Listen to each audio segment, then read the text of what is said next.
Então, boa tarde a todos aí na plateia, quem está ouvindo online.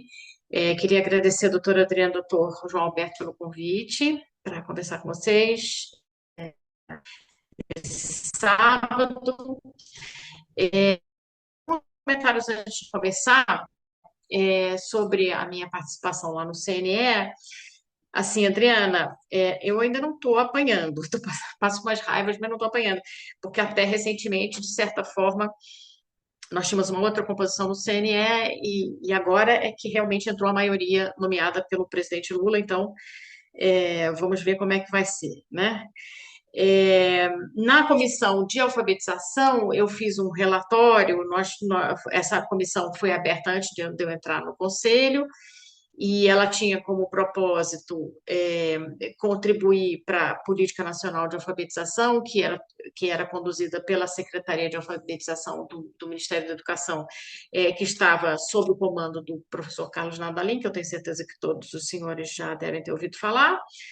É, e o meu relatório foi sobre, acabou tendo que ser sobre, né, e aí a gente extinguiu essa comissão, sobre a transição para eu ser bem generosa, né? A transição da política nacional de alfabetização do governo Bolsonaro para a não política de alfabetização do atual governo, que escolheu fazer uma política, porque no governo federal é uma política a responsabilidade do governo federal com a educação de contribuição financeira, né, de suporte financeiro e técnico, e a escolha deste governo foi acabar com todas os parâmetros técnicos que tinham sido instituídos pela primeira vez na história do Brasil, recente pelo menos, né, com os critérios e os parâmetros e os conceitos da neurociência mais atualizados, e o governo atual simplesmente acabou com a Secretaria de Alfabetização e acabou com o decreto, né, revogou o decreto que fazia o desenho dessa política. E eu vou falar, os aspectos técnicos que eu vou falar hoje aqui para as senhoras e senhores têm a ver com o que foi desfeito, né? Então, eu vou fazer uma crítica, porque até o governo Bolsonaro a gente tinha a condução como eu vou descrever para os senhores. Houve um brevíssimo, infelizmente, interregno de luz técnica e científica dentro do Ministério da Educação em relação à alfabetização, e agora nós estamos nas trevas novamente, né? Eu queria também dar uma palavra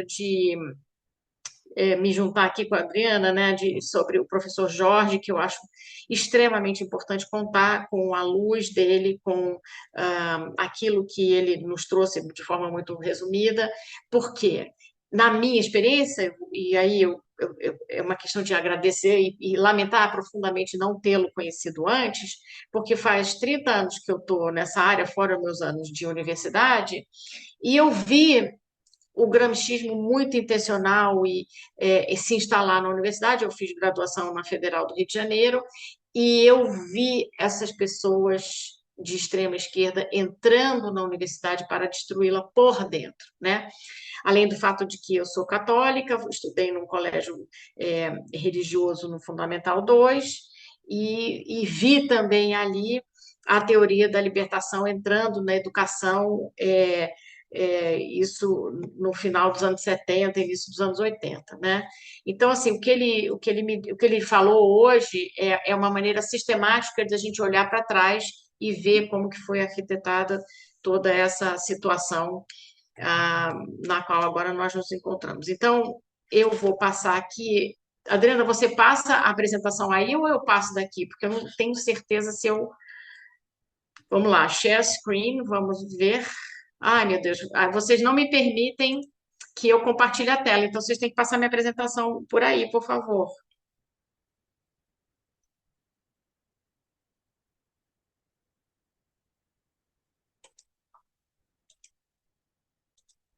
Sua apresentação já está baixada.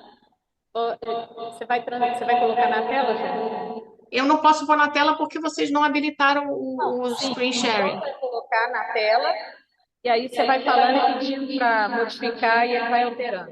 Pode ser? Tá bem, então mas eu não tô vendo aqui. Eu vou seguir pela minha apresentação que está em papel aqui comigo.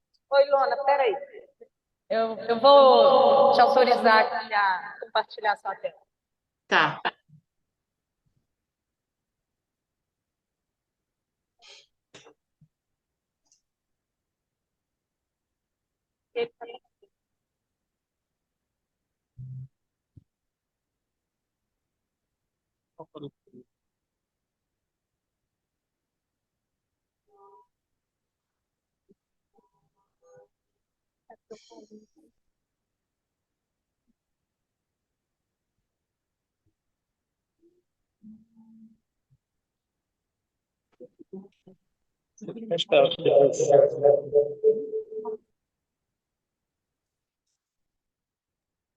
Ilona,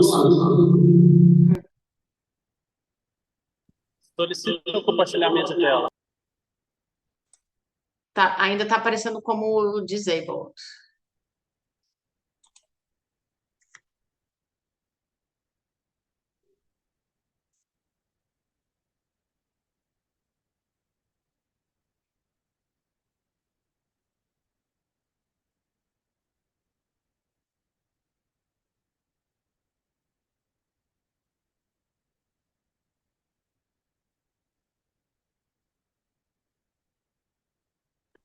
Tenta fazer o compartilhamento novamente. Pronto, ok.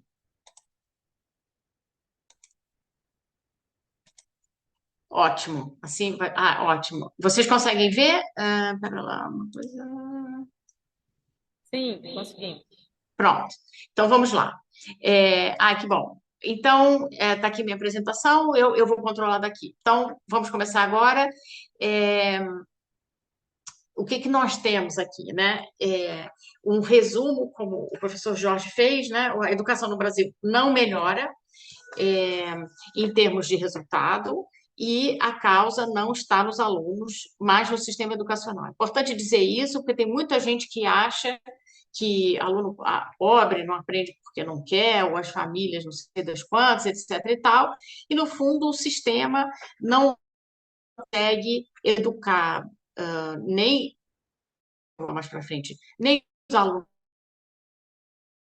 baixa renda que costumam estar em famílias que não tal, social e cultural necessário potencializar o ensino escolar, né? Então, o Brasil avançou apenas no fim do século XXI, nós tínhamos uma taxa de escolarização muito baixa até o século XX, o que já é uma vergonha, né? Muitos países já tinham população totalmente escolarizada antes da Segunda Guerra, os países desenvolvidos, né? E nós, mesmo em relação à América Latina, escolarizamos de maneira muito tarde e da parte de qualidade, como eu vou dizer, nós ainda não chegamos nem perto, né? Na América Latina, nós estamos entre os piores. Então, nós avançamos de forma atrasada e apenas na parte fácil e populista da educação, que é o aumento da matrícula, de gastos, e deixamos sempre a qualidade de lado, porque a qualidade é impopular, né? Principalmente com os sindicatos. A proficiência dos alunos brasileiros em testes internacionais permanece muito baixa, como eu vou mostrar nos próximos slides, e os parâmetros brasileiros são muito medíocres. Isso também eu vou mostrar para os senhores. A dificuldade no aprendizado não está nos alunos, mas no que se oferece e no que se cobra deles, muito abaixo do que recebem seus pares em países desenvolvidos, já que desde o início da escolarização, o que impede o desenvolvimento adequado da literacia e numeracia é justamente uma decisão de não alfabetizar e de não levar qualidade, de não levar parâmetros internacionais e referências da ciência cognitiva para dentro da sala de aula. Então, deixa eu deixar bem claro aqui uma coisa. Quando toda a esquerda diz nós temos muito a comemorar na educação brasileira, quem tem a comemorar são os sindicatos e os fornecedores, as construtoras que construíram as escolas, os fornecedores de livro didático que vendem para o governo bilhões e bilhões de livros didáticos de péssima qualidade, Então, quem está dentro da folha de pagamento da educação nos municípios, até no setor privado, e nos estados e no governo federal, está contente, né? Quem não está contente somos nós, as famílias e os alunos. Tanto é que eu trouxe minha filha para estudar em Portugal, porque eu não aguentava mais passar raiva, nervoso e aflição, vendo que a minha filha não aprendia nada no Brasil. Bom, então, sinto muito. O professor Jorge tem toda razão. A esquerda já é vitoriosa. Tá? Aqui, agora é um trabalho de reconquista. Né? Então, o que acontece? Ali, a aliança que a gente vê, que está cada vez mais clara, né? E eu acho que isso a gente deve também ao professor Olavo de Carvalho, que explicou muito bem isso, e trocou em miúdos, né? Para quem o ouviu, o leu, etc., é que há uma aliança entre a esquerda e a elite tacanha brasileira, né? Aquela que não é realmente empreendedora, aquela que não quer que o Brasil se desenvolva e seja mais próximo e até mais igualitário, mas o igualitário da renda produzida de baixo para cima e não o igualitário puxando a qualidade e a renda para baixo, né? Então, o que nós temos? O que a elite quer e o que a esquerda quer? Uma mão de obra, ou eleitores, né? Barato, dócil e controlado. Os ricos ou a classe média alta não quer concorrência para sua prole. Você não quer uma pessoa mais motivada e mais pobre que o seu filho, que acorda às 4 da manhã, pega 2, 3 ônibus por 2 ou 3 horas para chegar no colégio e está muito mais disposto a estudar do que o seu filho que a empregada leva um iogurte na cama, né? Essa elite também é a dona das editoras que vende material de baixa qualidade para os governos, né? Os nossos livros didáticos são horrorosos, são pavorosos, não é só doutrinação, a qualidade mesmo das atividades é baixíssima. Eu espero que os senhores compreendam com o que eu vou mostrar mais para frente. E a elite também tem a vantagem de operar, principalmente aqueles bilionários, não é só a classe média alta, mas aí os mesmo ricos, operam seus interesses por meio das ONGs, né, das organizações não governamentais, que no fundo, ou vivem do dinheiro do governo de alguma forma, ou trabalham sempre atreladas ao governo. Elas não fazem oposição ao governo, elas não denunciam a má qualidade que existe no Brasil, né, da educação que existe no Brasil. Mas elas têm alta visibilidade, alto poder. Elas, por exemplo, pautaram totalmente a Base Nacional Comum Curricular e continuam pautando o MEC de forma descarada quando se está bem perto e vê como é que eles atuam, inclusive já desenhando as políticas que elas entregam prontas para, para o governo federal, né? E controla a mídia, né? Isso a gente já sabe. A população foi convencida por essa elite, que atua dessa forma que eu descrevi do seguinte: primeiro que é preciso gastar sempre mais, claro, porque, como eu disse, a elite é sócia, né? Ou está nas construtoras, ou está vendendo livro didático, ou é a elite de esquerda que controla os sindicatos, né? Então é preciso gastar sempre mais. É sempre mais salário, mais Fundeb, escola integral, o ensino técnico dentro do colégio, ao invés de você ter um mecânico, um padeiro, ou uma pessoa qualificada naquela área técnica, você tem que ter um professor docente que estudou pedagogia ou licenciatura e é sindicalizado, né? Os educadores não devem satisfação à sociedade, isso é que a sociedade não se sente cobradora do resultado da educação. O aluno pobre não aprende e o rico aprende sozinho, que é o construtivismo, né? Então, os educadores brasileiros são completamente desresponsabilizados da sua tarefa de educar, de alfabetizar, de ensinar as 4 operações, de ensinar geometria, etc. E tal. Não há responsabilidade sobre o ensino e as nossas famílias, fomos convencidos de que o ensino estruturado, a gramática, né, decorar fórmula, etc. e tal, é um ensino retrógrado e atrasado, quando não é verdade. Então, qual é o plano, né? Então, trazendo aqui a apresentação para a educação, o que o professor Jorge disse, então nós temos o plano, isso aqui é o plano, né? O Plano Nacional de Educação está na Constituição nós já vamos para o terceiro plano, o que está vigente é esse de 2014, mas já tem um que foi mandado pelo Poder Executivo para ser burilado no Congresso. O primeiro foi da época do Fernando Henrique, né, de 2001. Depois, as ONGs, mais o MEC e a sua grandíssima incompetência fizeram a Base Nacional Comum Curricular, que eu vou citar aqui para mostrar para os senhores a barbaridade que é. O novo Fundeb, que tira mais dinheiro da sociedade para mandar para as pontes, para a educação, sempre convencendo a gente que mais dinheiro é mais qualidade, quando não é, uma coisa não tem nada a ver com a outra. E agora o Sistema Nacional de Educação, que nós vamos ter aqui a palestra da professora Cássia, que vai explicar melhor, e eu também estou como relatora da comissão do CNE, que vai tratar do Sistema Nacional de Educação. Então, é um assunto que eu conheço muito bem e que é uma barbaridade a forma como ele foi proposto. Nem deveria ter sido proposto, porque as coisas, o Pacto Federativo já está dado, já está muito bem explicado, nós já estamos desde 88 operando a educação da forma como é e como deve ser, né? Estados e municípios têm a sua autonomia, e essa proposta do Sistema Nacional de Educação é simplesmente acabar com essa autonomia de estados e municípios, porque é daí que vem a inovação, como, por exemplo, o caso de Sobral, que os senhores talvez já tenham ouvido falar. Bom, o sistema é caro e ineficaz. Então, aqui nós temos uma tabela que é bem difícil de explicar, mas o que ela diz? As bolinhas são a média de leitura de 2018 no PISA. Tá? Tem um PISA depois desse, mas não varia. Tá? Então, nós temos aqui o Brasil, aparece aqui, deixa eu ver se aqui está o Brasil, nós temos uma nota muito baixa, que a nota é a média dos desempenhos, e um percentual muito alto daqui, muito alto, muito mais alto que o Chile, por exemplo. Então, a nossa nota é próxima da nota do Chile, mas o percentual de pessoas que não conseguem, mal conseguem responder uma pergunta do PISA, tá? É acima de 50% em leitura. Em matemática é pior, tá? Então, a nossa nota é muito mais baixa, por exemplo, que a do Chile, nosso vizinho aqui da América do Sul, e o percentual de pessoas que mal conseguem responder uma pergunta no PISA, tá? E a matéria do PISA, tá? O que o PISA pede no mundo todo é o que vai até o quinto ano.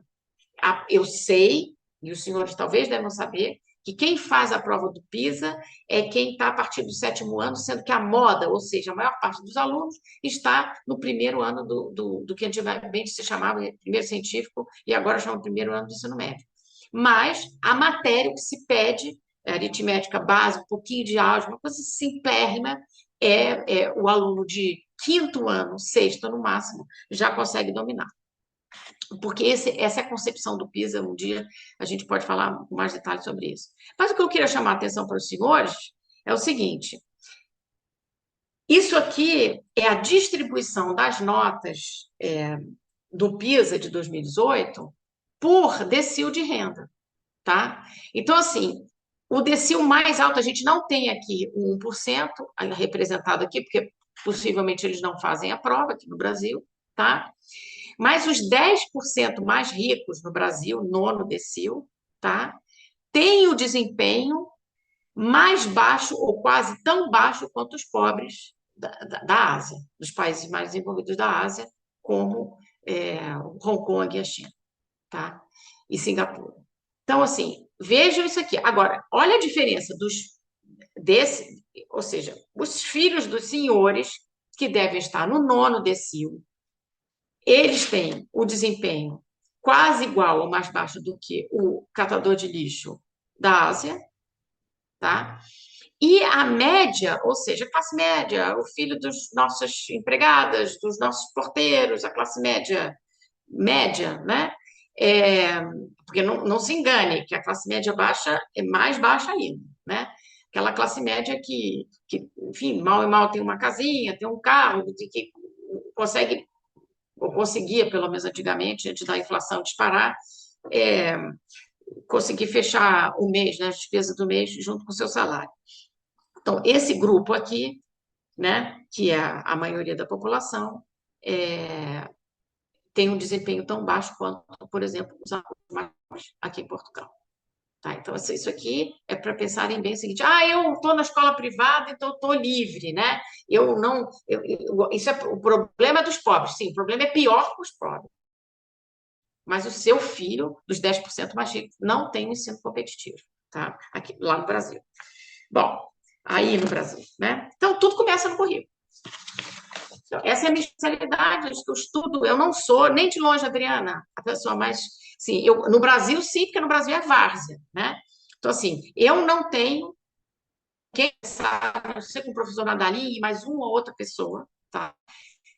Com quem conversar sobre currículo no Brasil. Agora, eu não abro a minha boca fora do Brasil sobre currículo, porque todo mundo já virou essa página faz umas 2 ou 3 décadas. Não se fala mais desse tema. Esse tema é assim, já todo mundo já é tão, digamos assim, carne de vaca, que já faz parte das normativas obrigatórias dos países envolvidos, como eu vou mostrar aqui. Quer dizer, já é lei. E nós não conseguimos nem fazer uma porcaria de uma base, fizemos um documento horroroso, que é uma vergonha alheia, que eu vou mostrar para os senhores.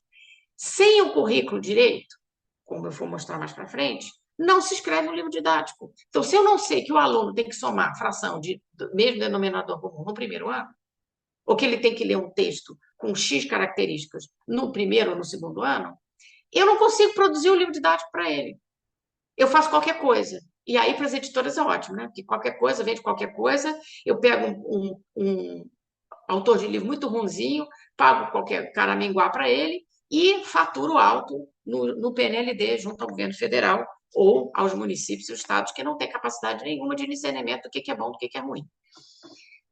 O currículo também serve para as provas e avaliações. Então, quando a gente tem um currículo muito ruim, as nossas avaliações, SAEB, etc. e tal, são ridículas.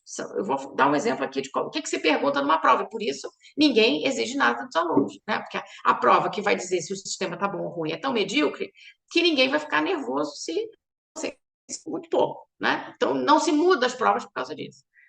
E, obviamente, que a formação docente, se você não sabe que você tem que ensinar um menino a somar a fração de mesmo denominador no primeiro ano, você não consegue ensinar nada lá. Aliás, na cabeça da educadores brasileiros, não são nenhum no Brasil. Né? Bom, então, qual é a questão aqui? O mundo, né, tem a Unesco, por mais que a gente tenha questões com a Unesco, a Unesco tem uma definição das etapas escolares. E é um consenso que a pré-escola é uma preparação para a escola. Então, aos 4, 5 anos, os alunos no mundo todo estão aprendendo a contar bolinha, chapinha, a juntar chapinhas e ver quanto que tem, a fazer aqueles gráficozinhos de barra, quantos alunos gostam de pudim na sobremesa, quantos gostam de sorvete, etc. E tal. Fazer aqueles. Isso aqui é coisa de pré-escola. Né? Aprender a ler, a decodificar. Né? Então, o aluno chega no primeiro ano preparado, né? Ou seja, na escolarização, que é o que se chama Schedule 1, né? A descrição que está aqui, que eu não vou ler para os senhores, mas é uma descrição que, assim, na educação primária, que é o nosso Fundamental 1, os alunos têm que desenvolver a leitura, a escrita e a matemática. Então, até o 5º ano, o aluno tem que saber ler muito bem e fazer operações e a descritivo. Nós não. Essa aí é a matéria de fundidores, tá? Então, por quê? Porque desde a pré-escola, 4, 5 anos, no Brasil, os alunos já estão aprendendo bastante. E nós nos recusamos, nós negamos essa definição que eu traduzi aqui para esse slide. Bom, então nós não temos nem currículo, nem competência para alfabetizar. Esse é o resumo, tá? Vou mostrar. Então, aqui nós temos uma tradução do currículo de Hong Kong, que foi consolidado já há muito tempo, em 2006 ele já estava consolidado, mas isso já vinha desde os anos 80 organizando o ensino, isso aí já desde os anos 90 há uma consolidação dos currículos de forma a tornar muito específicos, claros, para a produção de livro didático, alfabetização, livro didático, avaliação e formação docente, né? E tá lá. Então, nós temos aqui, na pré-escola, né, as crianças aprendem a ouvir e compreender conversas, histórias que enriquecem seu vocabulário. A preocupação com o vocabulário começa na pré-escola, principalmente para o aluno pobre, que não está com o vocabulário desenvolvido da sua família, né? Usar o vocabulário e as frases curtas que aprenderam para expressar suas ideias e necessidades. Então, o professor exige de maneira acolhedora, de maneira carinhosa, é óbvio, mas exige do aluno, então corrige o aluno e mostra para o aluno que ele tem palavras mais específicas para lidar, por exemplo, com as suas emoções, com os seus pedidos. Então, Fessola, eu quero isso ou aquilo, ou a coisa, apontar, o professor não deixa isso passar. Então, quando o aluno não diz a palavra específica para aquele objeto ou sentimento, ou se expressar, o professor corrige e manda o aluno repetir até que ele incorpore aquele vocabulário desde a pré-escola, desde pequenininho, né? Então, nós aprendemos quando nós, as mães de classe média alta, etc., compramos aqueles livrinhos, conversa com o seu bebê desde a barriga, etc. E tal. Quando ele nasce, já começa a apresentar livrinho. O aluno pobre não tem isso. Então, quando ele chega com muito menos vocabulário na escola. Então, isso aqui é um exemplo de Hong Kong. Eu vou passar vários exemplos aqui. Isso aqui é um exemplo do Reino Unido. Isso aqui é para todos os alunos. O aluno rico está em outra vibe já, tá? O aluno mais pobre que estuda na Inglaterra, ele é obrigado, porque tem parâmetros, na pré-escola, a ter o seguinte desempenho. Ele tem que ter, porque se não tiver, o sistema apita, né? Não para ele, mas para os professores dele, que é o que a gente não faz aqui no Brasil. Então, na pré-escola, as crianças leem e compreendem frases simples. Usam conhecimento fônico, que, aliás, aqui no Brasil é pecado, né? Para decodificar a palavra, outro palavrão para os nossos pedagogos, né? Com fonemas regulares e leias em voz alta com precisão. Na Inglaterra, há um teste de decodificação que é como se fosse a carteira de vacinação do aluno. Esse teste é feito no primeiro ano, o aluno tem que fazer o teste no início do primeiro ano, porque é para se detectar imediatamente se ele tem algum problema de decodificação, para que ele não permaneça com esse problema ao longo do início da sua escolarização. Então, se a pré-escola dele não foi bem feita, quando ele chega no primeiro ano, ele tem que fazer o teste para se descobrir se tem algum problema com ele. Além de todo, isso é um teste externo que fica no registro do aluno, além de todos os outros testes de diagnóstico que são feitos com o aluno. E na escrita, as crianças usam o seu conhecimento fônico, eles ouvem, para escrever palavras que correspondem aos sons falados, para saber se a criança consegue ouvir e reproduzir por escrito, à mão, não digitando, aquilo que elas ouviram, tá? Nem pensar em parecer um negócio desse no currículo brasileiro, tá? A não ser em Sobral. Vamos lá ver Sobral. Isso aqui é o currículo de Sobral, que eu fiz junto com a equipe técnica do município de Sobral, e essa tabela de fluência, isso é uma tabela de fluência, tá? Tá aqui. Isso aqui não vou dar tempo de eu explicar como é que funciona esse currículo, mas o aluno aqui já está na infantil, com 4 anos, ler sílabas de forma audível, compreensível, respeitando os princípios de precisão e prosódia. No infantil 4, já está lendo palavras com até 3 sílabas do vocabulário familiar, por isso que o vocabulário é super importante, porque ele ouve, reconhece e consegue escrever de forma automática. E no primeiro ano já está lendo texto com velocidade de 60, 80 palavras por minuto, que é a forma de se medir a fluência. Tá? No primeiro ano está concluído o processo de alfabetização dele em Sobral. Isso há décadas. Tá? Eu só copiei, essa tabela foi copiada da documentação de Sobral. Tá? Na leitura, esse aqui eu estou dando a progressão, como é que se faz a progressão direito, né? Não é como foi feita na base. Então, que os alunos precisam conseguir analisar elementos e estruturas de diferentes tipos de texto. Então, quando a criança está no infantil, o professor lê junto com ele, mas o aluno tem que perceber, entender quais são as situações iniciais e finais do enredo. Por exemplo, a mãe da Chapeuzinho Vermelho faz um lanche para a vovó, manda ela entregar, né? Qual é o final da história? Depende da versão. Ou o lobo comeu todo mundo, os caçadores tiraram todo mundo da barriga do lobo, ou o caçador chegou antes do o lobo comer e matou o lobo. Mas, enfim, a sequência dos eventos é essencial para que a criança compreenda a moral da história, né? Os grandes eventos, os principais cenários e lugares, se você não compreender que o lobo tinha uma floresta entre a casa da mãe e a casa da avó, e que o lobo se escondeu no meio da floresta para enganar a Chapeuzinho, né? Você não entende nada da moral da história. E os personagens principais, quem é o bom, quem é o inocente, quem é o mal, quem é a pessoa que engana a pessoa inocente, etc. E tal, né? Então, isso tem que ser compreendido lá no início. Isso quem faz isso, essa compreensão e treina com os alunos a compreensão desses elementos de um texto narrativo é o professor. E ao longo do tempo, se ele receber esse treinamento desde a educação infantil, quando chegar no quarto ano, ele está lendo texto muito mais complexo. Agora, como é que é na base? Né? Então, vejam bem, eu vou voltar para trás. Você é um professor, tá? Vejam aí a descrição do que o aluno precisa saber fazer no primeiro ano, né? Então, você vai dar um texto para o aluno e o aluno precisa demonstrar que ele entende o quê? A situação inicial e final do enredo. Como começa a história, narrativa, é um texto narrativo, né? Outros textos têm outras características, e como é que é o desfecho? Como é que começou a história, como é que terminou? Né? Quais foram os grandes eventos? Então, fazer a sequência. O aluno tem que ter memória para conseguir dizer quais foram os grandes eventos, causa e consequência entre eles, né? Os principais cenários e lugares, descrever onde é que se passa a ação, quem são os personagens, né? E qual a relação entre eles, e quem é o narrador, quem é que conta a história, tá?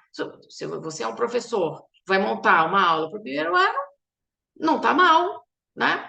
Bom, como é que é Vejam que coisa, né? Isso aqui é a pré-escola, né? Então, na pré-escola, de acordo com as pessoas que escreveram essa base, o aluno faz o seguinte, na pré-escola, né? Expressa ideias, desejos, sentimentos sobre suas vivências por meio de linguagem oral escrita, escrita ou espontânea, ou seja, desenho, de fotos, desenhos e outras formas de expressão. Então, é para ele expressar, ele é para ler ou não? Não é para ler, né?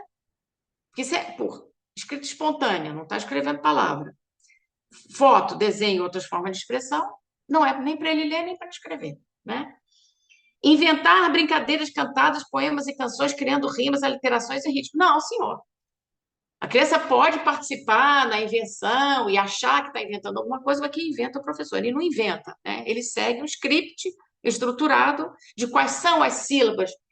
Tem uma ordem de aprendizagem das vogais e das consoantes, que é uma ordem do menos complexo para o mais complexo, né? E você tem que perceber se o aluno consegue articular e se lembrar da representação gráfica dessas letras, desses fonemas, etc., para que o processo dele todo de alfabetização siga, né? Escolher e folhear livros procurando orientar-se por temas e ilustrações, tentando identificar palavras conhecidas. Isso, deixa o aluno sozinho, né? Ele confunde foto e desenho e logo com escrita, né? A gente, cansei de ver, se vocês procurarem no YouTube, vocês vão achar. O aluno vê assim por exemplo, uma garrafa de shampoo colorama, está lá escrito colorama e o aluno está lá shampoo, né?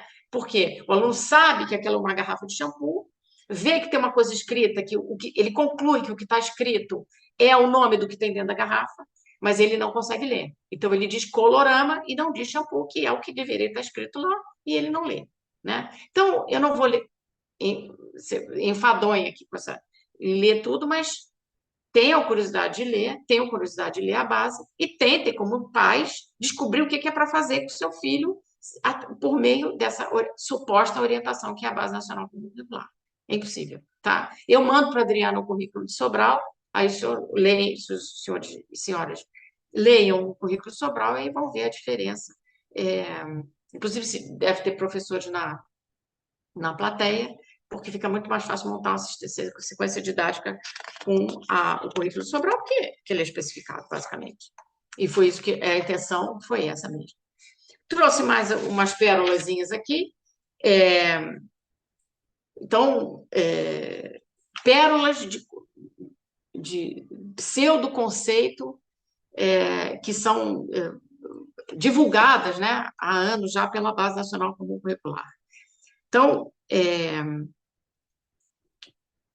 Isso é um texto que está página 91 da base. Pesquisa sobre a construção da língua escrita pela criança mostram nesse processo é preciso, óbvio, sim, isso está correto, diferenciar desenhos, grafismos, símbolos, de grafemas e letras. Isso é essencial e é feito na pré-escola. Na base não diz em lugar nenhum que isso tem que ser feito na pré-escola. Desenvolver a capacidade de reconhecimento global de palavras, que chamamos de leitura incidental, como é o caso da leitura de logomarcas em rótulos. Jesus! Desde quando ler logomarca é decodificar, é uma leitura? Não é. Logomarca é um desenho que incita uma memória qualquer, um conhecimento qualquer, que nem todas as pessoas têm e interpretam da mesma forma. Né? Ler a palavra é uma coisa, é decodificar. Ler logomarca é outra completamente diferente, como o exemplo que eu dei. Construir o conhecimento do alfabeto. Não tem que construir nada. Quem constrói é o professor junto com o aluno. Tá? Perceber quais sons se devem representar na escrita e como. Não, quem percebe é o professor. O professor que tem hierarquia dentro da cabeça dele, que vai, junto com o aluno, fazer com que o aluno siga a trilha. Alguns seguem mais rápido, outros seguem mais devagar. Mas não é para demorar 3 anos entre um e outro. Né? Em março, quando começam as aulas, já dependendo da experiência prévia que eles tiveram em casa, vão deslanchar, outros vão ter muita dificuldade e vão demorar até abril ou maio, etc. E tal. Mas se você não disser que o aluno tem que chegar até o final do ano, até o meio do ano, com determinada habilidade desenvolvida, ninguém desenvolve, né? Porque é a desresponsabilização absoluta, como eu disse. Perceber a sílaba e sua variedade como contexto fonológico dessa representação. Uau! Né? O que é que isso quer dizer? Eu já li essa frase não sei quantas vezes, e até hoje não sei o que quer dizer, talvez seja ignorância minha e uma erudição absoluta de quem escreveu a Base Nacional Comum Curricular, porque eu não tenho ideia do que isso quer dizer. Né? Até finalmente compreender o modo de relação entre fonemas e grafemas em uma língua específica. Bom, se não é o português, então nós estamos partindo do princípio que é uma língua qual, não sei, né? Então é isso, a base, isso aqui eu trouxe como resumo para os senhores verem o tipo de coisa que está escrito pago com o seu dinheiro de contribuinte e regiamente pago, porque custou muitos milhões para fazer essa base nacional comum curricular, principalmente em viagens, eventos, hotéis e diários, que é o que o pessoal realmente gosta, né? E aí está um resuminho, uma pérola para os senhores sentirem como é que a política de educação é desenhada no nosso país. Bom, quero só dar uma palavrinha sobre matemática e educação infantil, porque na nossa educação infantil é praticamente proibido ensinar alguma coisa para os alunos, e eu quero dizer como é que isso é feito, por exemplo, em Portugal. Vejam lá na matemática, né? Então, isso aqui são as orientações curriculares de educação pré-escolar, que são de 2016 para Portugal, porque até 2016 a educação pré-escolar não era obrigatória, e agora é. Então, a partir de 2016, então, foi feito o currículo, mas a reforma curricular de Portugal é de 2011. Então, eu trago um destaque aqui. Domínio da matemática. Educação pré-escolar, 4, 5 anos. Domínio da linguagem oral e abordagem à escrita. Domínio da matemática. Relações quantitativas, né? E início da notação matemática. Bom, isso aqui é o que os alunos têm que saber para matemática, não vos enfadarei com essas normas, mas eu indico para que leiam a apresentação e vejam como está, como é claro, como é escrito de maneira absolutamente clara para a pré-escola. Porque se os senhores compararem o que está escrito aqui com o que está escrito para o suposto, que eu já não me lembro como é que chama, porque óbvio que eles não chamam de matemática na pré-escola, chamam de não sei o que é, o eu, o mundo e voz, né? Aquelas coisas, né? De abraçar a árvore. Então, não se sabe bem o que está dizendo, mas a gente consegue perceber isso aqui pode ser a matemática. Compara o que está lá e o que está aqui para os portugueses, né? Então, a mediocridade exposta. Vejam bem, eu falei sobre prova. Isso aqui é uma prova, é um exemplo de uma prova do SAEB, né? Vamos lá, vou ler aqui. As primeiras escovas de dente surgiram na China por volta de 1498. Eram feitas de pelos de porco trançados em varinhas de bambu. Essas cerdas foram trocadas depois pelos pelos de cavalo, que não eram ainda o material ideal, pois juntavam umidade e criavam mofo. A melhor solução apareceu em 1938, quando surgiram as primeiras escovas com cerdas de nylon usadas até hoje. Pergunta-se: as escovas de hoje são feitas de? É só ler a última linha. E as provas são assim. A pergunta é feita muito próxima da resposta, fisicamente, nas páginas, tá? Só ver aqui. E a resposta, ela está escrita aqui como ela está escrita no texto, tá? Segundo o texto, as escovas de pelo de cavalo foram substituídas pelas de nylon por quê? Tá na linha de cima, né? Assim, isso se chama identificar informação explícita no texto. Na taxonomia de Bloom, esse é o primeiro nível cognitivo, e não sai disso, praticamente. Nos currículos brasileiros não saem disso aqui. Eu vou mostrar como é que é em outros países. Bom, isso aqui é um caderno de estudo que eu comprei por acaso para minha filha quando ela estava no 4º ano, para fazer nas férias, tá? Então, veja o tamanho do texto, tá? E vou dar alguns exemplos de pergunta. É aquela história da princesa da ervilha, tá? Então, por exemplo, com base no ponto A, a princesa Ervilha, que pode reler na página anterior, responda as perguntas. O que queria o príncipe?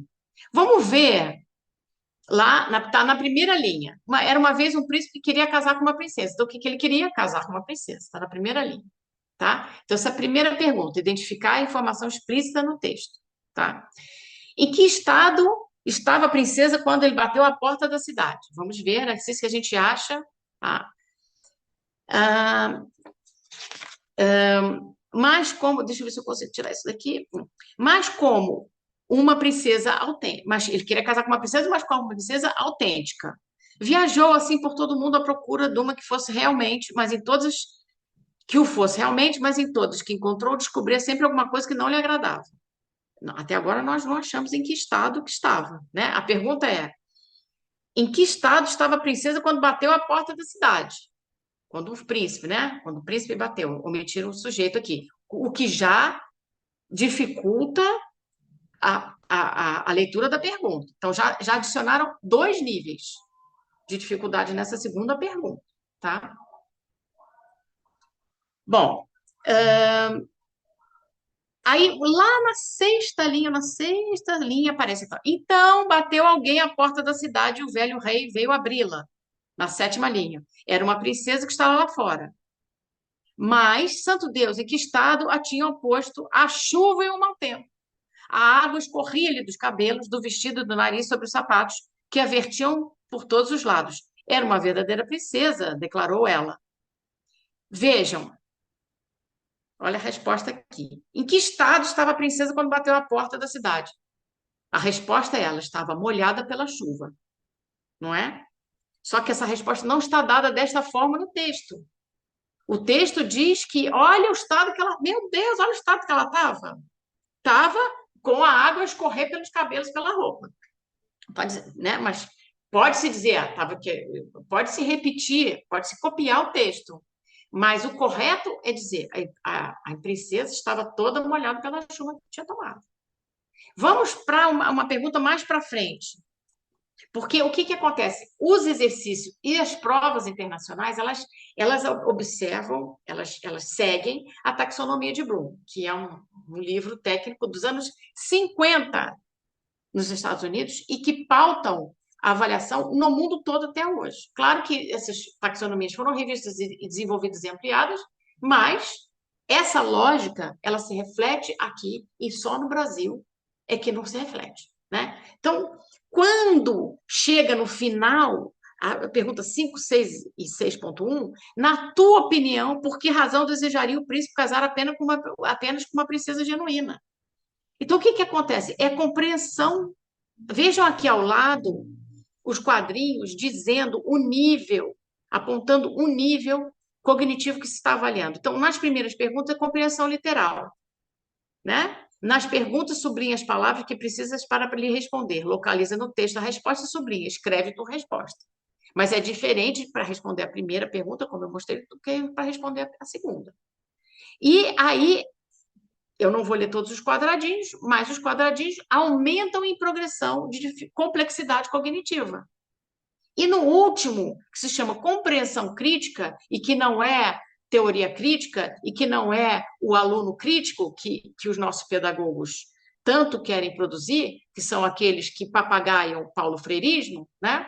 Na compreensão crítica real da taxonomia de Bloom, o aluno, depois que leu várias vezes o texto para responder todas as perguntas, consegue raciocinar e pensar, na sua opinião, né? Por que razão desejaria o príncipe casar apenas com a princesa genuína? Tem que ler o texto para entender, porque daí já é uma interpretação de quem leu, né?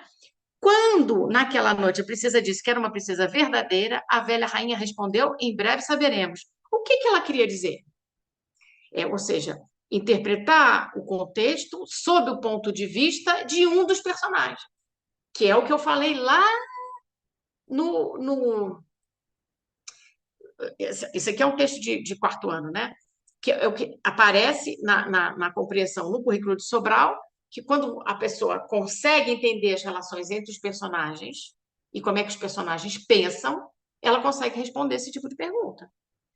No Brasil não existe avaliação pública, de certeza, privada eu nunca vi, utilizando esse tipo de complexidade de raciocínio, que depende de entender o ponto de vista dos personagens para poder responder a questão. Isso, obviamente, não com base daquilo que se chama os saberes dos alunos. Não é saber, não é o aluno chutar, é o aluno ler o texto e, a partir do que está escrito ou implícito no texto, responder uma pergunta dessa complexidade. Bom, não vai dar tempo de eu apresentar esse texto, mas eu recomendo que levem para casa, que imprimam, que a Adriana deve compartilhar a apresentação, e façam esse teste com os seus filhos do quarto ano para frente, e eu quero ver, porque eu fiz com a minha filha, quantos conseguem passar da segunda, nem da primeira, tá? Já a primeira pergunta é mais difícil de responder, é muito mais difícil de responder do que a gente está acostumado. A primeira pergunta é uma pergunta de encontrar informação explícita no texto. Lembrem, quando vocês forem fazer com seus filhos, o que eu disse. É para encontrar informação explícita no texto. Só que a informação está explícita, mas ela não é fácil de encontrar, tá? Então, era isso que eu tinha para dizer para as senhoras e para os senhores hoje. Muito obrigada e eu estou à disposição para responder perguntas.